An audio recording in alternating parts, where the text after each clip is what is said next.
जो जिसकी सीएम साहब बात कर रहे हैं, पुरंदर के आसपास जो भी चेंजेस होगा, क्योंकि उसमें चेंजेस वहाँ सिर्फ नहीं हो रहा है, पंढरपुर में भी हो रहा है। पंढरपुर जैसा आपने वाराणसी में देखा, पूरी बिल्डिंग, पूरे एग्जिस्टिंग स्ट्रक्चर तोड़ दिया गया, सबको 2-3 रोड मिलेगा और पूरा नया पंढरपुर आने वाला। ये पूरा एक रिलीजियस सर्किट डेवलप होने वाला है। अगर 7% की इंडिया के नीचे इंडिया का ग्रोथ चला गया तो जो भी हम सिटीज प्लान कर रहे हैं वो कोलैप्स हो जाएगी। So all the cities are planned basis India's growth rate. Last growth rate 6.9% ही क्यों कोट किया जाता है? गवर्नमेंट कभी नहीं चाहती कि 6.9% के नीचे या 7% के नीचे। ये बात बहुत इंपॉर्टेंट है।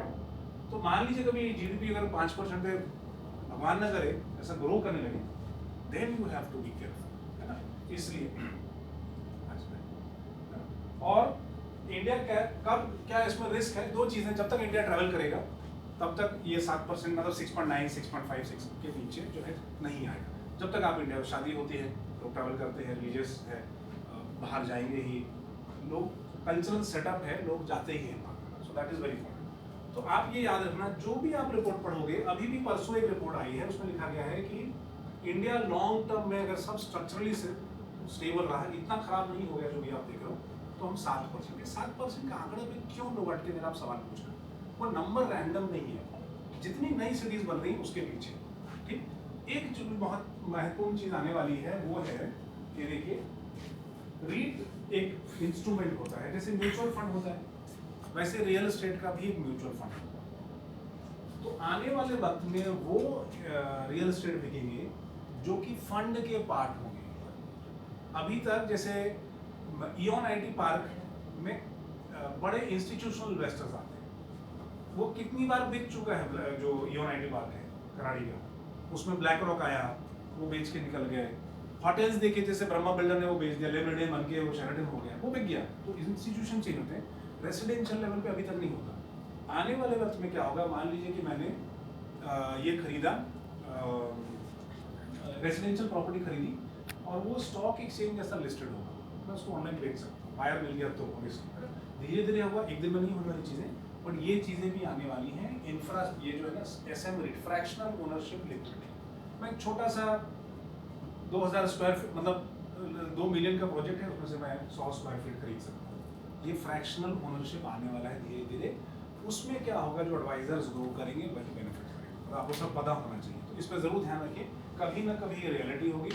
और हम क्यों ज़रूरी है इंडिया के लिए, हम बिटकॉइन से पैसा नहीं बनेगा, स्कैम में मोस्टली कन्वर्टेड है। एक ही चीज़ जो इंडिया में रहने वाली है वो रियल एस्टेट है। वो बिल्डिंग उधर ही थी, वो बिल्डिंग गिर भी गई तो ज़मीन उधर ही रहने वाला है। उसको आप टोकन बना दीजिए छोटा छोटा और उसको बेच दीजिए। बट टोकन सिस्टम क्या होता है, बाहर पैसा गया तो या तो वो स्कैम है, या तो इलीगल, या तो ब्लैक मनी का रास्ता है। तो टोकनाइजेशन, इसलिए बिटकॉइन, क्रिप्टो करेंसी इंडिया में गवर्नमेंट कभी लीगल नहीं करेगी। बट रियल एस्टेट का जो छोटा छोटा टोकन आएगा, मैं 1 स्क्वायर फीट खरीद सकता हूँ, 10 स्क्वायर फीट खरीद सकता हूँ, 20 स्क्वायर फीट खरीद सकता हूँ, वो एक जो है आने वाला है और वो आपके बिजनेस को इम्पैक्ट करेगा। उसके बारे में आपको जब भी आए, वक्त लगेगा, इतना आसानी है, but I think this is coming, is what I feel. Government बात करते रहती है, तो क्या होगा, मैं बैठे बैठे नवी मुंबई में या बीकेसी में छोटा एक प्रोजेक्ट खरीद सकता हूँ, पूरा यूनिट खरीदने के, जैसे म्यूचुअल फंड खरीदते हैं 250 रुपये, 500 रुपये मैं इन्वेस्ट कर पाऊँ। अभी तक सिर्फ इसमें होता है, कमर्शियल बिल्डिंग में होता है, ऑफिस में होता है, रियल एस्टेट में मतलब रेसिडेंशियल में नहीं होता। आइए अब हम समझते हैं थोड़ी सी रिकवरी फेजेस की बात करें। अब ये सब तो हो गया, ठीक है, ज्ञान है।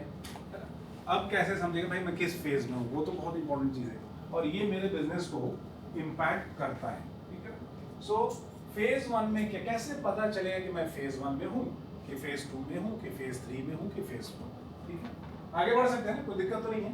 अभी तक सिंक में, I hope you are enjoying, थोड़ा एनर्जी सिंक हो रही है। सो पहला जो देखिए रिकवरी फेज में, रिकवरी फेज में क्या होता है कि सबसे लो रेट चल रहा है।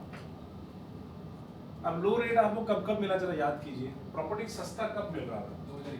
2021 में। क्यों? कोविड, पूरा मार्केट बैठ गया था। और बताइए तो सस्ता कब मिल रहा था? 2009-10 में, वहां भी बैठ गया था। तो आपको सस्ता तब मिलेगा जब इंटरेस्ट रेट अमेरिका में 0 होगा, या इंडिया में इंटरेस्ट रेट जो है 6% के आसपास होगा। गवर्नमेंट का जो इंटरेस्ट रेट है वो 6% के आसपास होता है। बजाज फाइनेंस वगैरह की फाइनेंसिंग 6-6.25% पे हो जाती है। तो जब आपका इंटरेस्ट रेट अमेरिका में लगभग 0% के आसपास चले जाते हैं, 0.25%, मतलब ऑलमोस्ट फ्री में पैसा मिल रहा है, फिर वो इंडिया में पैसा डालना शुरू करते हैं इक्विटी मार्केट में। इसलिए आपने देखा 8 के बाद 9 में रिकवरी आई, थोड़ा वक्त लगा, बट इस बार जो रिकवरी आई थी 2021 में, क्योंकि पैसा अमेरिका में सस्ता पड़ा था, वहाँ से पैसा उठाया और सब स्टॉक में डाल दिया और रियल एस्टेट में भी डाला। बट उनको क्या है, रियल एस्टेट में डालने में तकलीफ होती है, निकालेंगे कैसे इतना सारा। स्टॉक मार्केट में क्या, दे दनादन बेचो रोज, है ना, और उसमें नाम किसका खराब होता है, गवर्नमेंट का। बट कल्प्रिट कौन है, अमेरिका में 0% रेट ऑफ इंटरेस्ट। जब अमेरिका में 0% इंटरेस्ट, यानी कि यहाँ लगभग आपको 5 से 6% के बीच में गवर्नमेंट रेट चल रहा होगा, रेपो रेट जिसको बोलते हैं, तब जो है कचरे के भाव से रियल एस्टेट मिलता है। और तब हम सोचते हैं कि ये सही टाइम है, जो आपके लॉन्ग टर्म इन्वेस्टर्स हैं, वो वैसे इन्वेस्टर्स जो अभी तक क्लोज नहीं हो रहे थे, उनसे जरा बात की जाए कि सर ये मौका वापस नहीं आना। जिसने कोविड के बाद वाला फेज मिस कर दिया, वो मुझे लगता पता नहीं अब कब आएगा, है ना। जो 2008 के बाद जिसने मिस कर दिया, वो फेज पता नहीं वापस कब आएगा। और जो 2021 में भाव आपने देखा क्रैश के बावजूद भी, वो 2021 का भाव 2008 के भाव पे नहीं जाने वाला है, क्योंकि एक बार स्केल चेंज हो गया बैंड का रेट भी, तो वापस एकदम पूरा घूम के नहीं आता। क्रैश होता है 30-40%, लेकिन 2008 के 1990 के भाव पे जाएगा कि अभी भाव कितना भी क्रैश हो जाए नहीं जाता। सो आपको क्वेश्चन सर अपना रेडी रखना रेट समथिंग व्हिच